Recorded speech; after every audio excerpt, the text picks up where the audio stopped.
Saya akan cerita tentang argumentasi ilmiah bahwa ahli sunnah wal jamaah itu luar biasa. Saya di Jogja berteman banyak para profesor, para doktor, termasuk akademisi sosial yang mungkin pernah di mana-mana. Pernah tanya saya begini, Pak Bahak, kenapa Anda baca kitabnya referensinya luas kok tetap NU katanya. Terus saya bilang, problemnya apa sebagai NU? Biasanya terus mereka mengutip sekian makalah.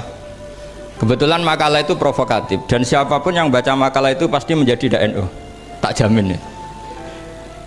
Kalau di Jogja misalnya di satu penerbitan, saya termasuk di dalamnya, itu pernah diperbandingkan kitabnya Said Muhammad Mafahim Yajibu Antusohah dengan kitabnya Bin Bas, judulnya Hadihi Mafahimuna. Biasanya kitab-kitab terjemahan Wahabi itu memang cukup provokatif dan dengan narasi yang memang siapapun yang nggak pernah mondok pasti tertarik. Misalnya begini, cerita bid'ah misalnya, Iyyakum wa muhdatsatil umur fa inna kulla bid'atin dhalalah wa kulla dhalalatin finnar, misalnya gitu. Wa kulla muhdatsatin bid'ah wa kulla bid'atin dhalalah wa kulla dhalalatin finnar. Ada yang baca wa kullu bid'atin dhalalah wa kullu dhalalatin finnar. Terus beliau meneruskannya begini, kata Bin Bas, hadza huwa Rasulullah hakama bi annal bid'ah kullaha dhalalah. Terus diteruskan wajar asy-Syafi'i faqasama ila hasanatin wa dhalalatin wa sayyi'atin. Jadi dengan narasi seperti itu orang itu tahu bahwa Syafi'i itu kurang ajar tenan gitu, kira-kira gitu.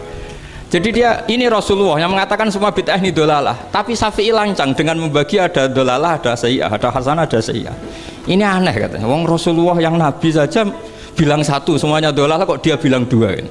Diredaksikan Jaro'a, kira-kira makna sedannya yang lama atau berani, sehingga orang mesti tanya kenapa sih tidak ikut Rasulullah saja. Tapi ini satu ilmu, setidaknya ilmu perdebatan, bukan ilmu hakiki, karena kita tidak tahu yang diridhani Allah yang mana. Tapi kemudian Said Muhammad dalam kitab Abu Abdul Faros, juga dalam kitab-kitab beliau menyanggah itu dengan mengatakan jika makna bid'ah adalah yang nggak pernah dilakukan Rasulullah, itu salah besar. Terus beliau cerita sekian hal, termasuk yang diceritakan adalah ada seorang sahabat ketika sholat dengan Rasulullah tidak pakai doa mainstream, yaitu ketika itidal sahabat tadi bilang alhamdulillah hamdan katsiran thayyiban mubarakan fih. Setelah itu setelah Nabi habis sholat tanya ayyukumul qail, siapa tadi yang melafadzkan itu? Semua sahabat diam karena takut disalahkan. Tapi apa yang dikatakan Nabi? Tidak, saya tidak akan menyalahkan. Saya tadi melihat isna asyara malakan. Saya tadi melihat 12 malaikat. Yabtadirunaha ayyuhum yaktubu awwalu.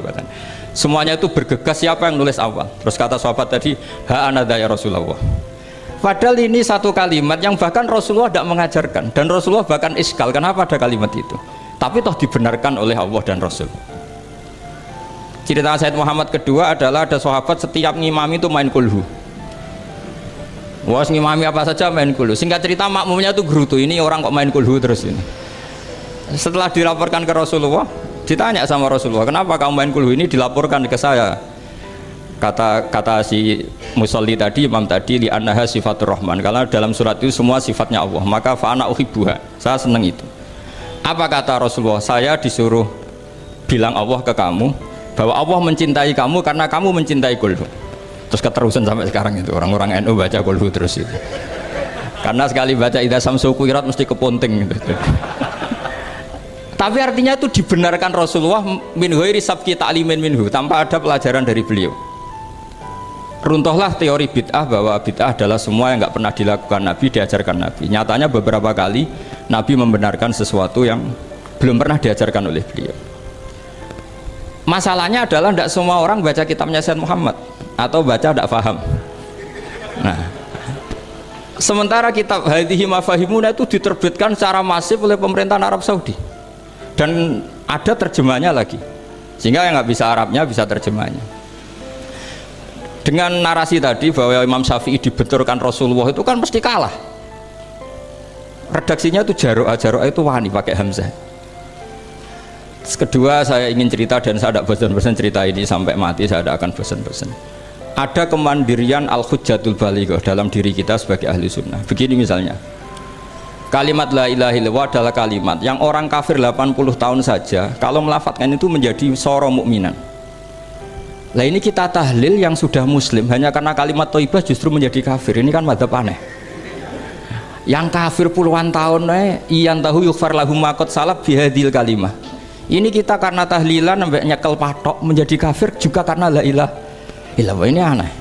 Jadi kalimatun sing yakunu bihal kafiru musliman menjadi kalimatun yakunul mukminu biha kafirun. Ini kan kaidah yang aneh. Nah, saya ingin kalau ahli sunnah yang seperti ini sudah mandiri, sudah sehat, ya baguslah seperti itu. Terus yang terakhir, kenapa ditambahi an-nahdiyah? Ya seperti yang dikatakan moderator tadi. Di terminologi internasional itu kalau ahli sunnah pokoknya yang tidak sabus sahabat ahli sunnah, sehingga Wahabi, Muhammadiyah, Ikhwan semuanya ahli sunnah wal jamaah. Karena kalau di media internasional asal tidak Syiah itu ahli sunnah, hanya itu saja perbandingannya. Kalau ikramus sahabah ya ahli sunnah, kalau sabus sahabah ya Syiah. Problemnya adalah kita tidak ikut kelompok besar ahli sunnah yang mainstream di internasional karena mereka anti wasilah, anti tahlil. Sehingga terus Indonesia bilang ditambahi ahli sunnah wal jamaah an-nahdiyah.